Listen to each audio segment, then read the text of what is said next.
32% voter है। क्या आपको लगता है कि आईएसएफ के आने से या एमआईएम जिसने आप घोषणा कर दी कि वो चुनाव लड़ेंगे, इसका फायदा मिलेगा बीजेपी को? जितना आंकड़े अभी तक ट्रैकर के सुमित दिखा रहे हैं, हमारे हिसाब से आईएसएफ का जो पटाखा है वो नहीं दगा है। अभी नहीं दगा है और उसमें ऐसा लग नहीं रहा है कि ममता बनर्जी को कोई बहुत ज्यादा नुकसान, जो आपको लगभग एक तिहाई जो हाँ नहीं कह नहीं सकते आ रहे हैं, उसका भी पॉलिटिकल इक्वेशन बहुत क्लियर है। बीजेपी के समर्थक जो हैं वो उस आंकड़े में है जो कह रहे हैं हाँ साहब बहुत नुकसान हो जाएगा। टीएमसी के और कांग्रेस के सपोर्टर्स कह रहे हैं कि नुकसान नहीं होगा। लेफ्ट के सपोर्टर ज्यादातर कह रहे हैं पता नहीं होगा कि नहीं होगा। ये पूरे इसमें एक चीज बड़ी इंटरेस्टिंग है कि जो साइकोमेट्रिक अगर आप एनालिसिस की बात करें कि भाई लोग सोचने का तरीका या जवाब देने का तरीका, उसमें कांग्रेस के समर्थकों और टीएमसी के समर्थकों का काफी हद तक मिलता जुलता है और लेफ्ट और बीजेपी के समर्थकों का काफी हद तक मिलता जुलता है। ये बड़ा विचित्र एक आकलन है।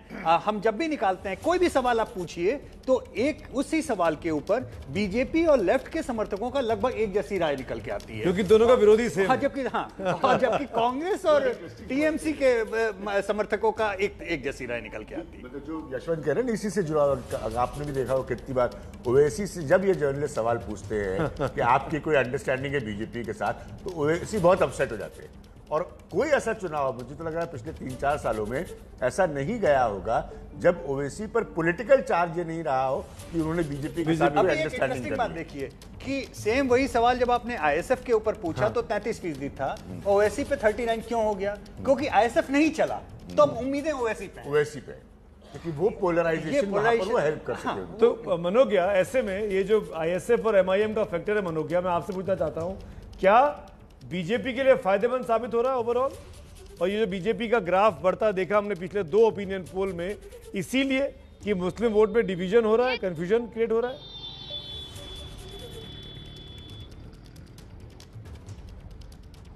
मनोज्ञा, ध्रुवीकरण बहुत बड़ा इशू है। जय श्री राम जो 23 जनवरी को विक्टोरिया मेमोरियल से ममता बनर्जी ने ऑब्जेक्शन कर दिया, ये 2019 का पार्ट 2 था।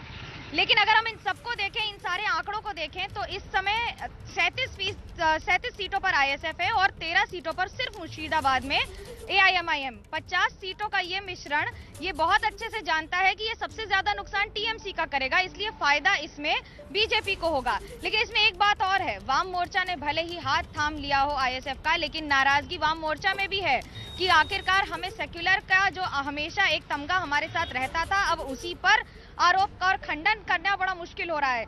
पार्टी ये बखूबी जानती है कि जिस तरह से जमीनी स्तर पर लड़ रही है उसका फायदा नुकसान होगा, लेकिन मैं ये मानती हूँ कि आईएसएफ का बहुत बड़ा नुकसान तृणमूल कांग्रेस को होगा, जितना फायदा और उसका सीधा फायदा बीजेपी को मिलेगा।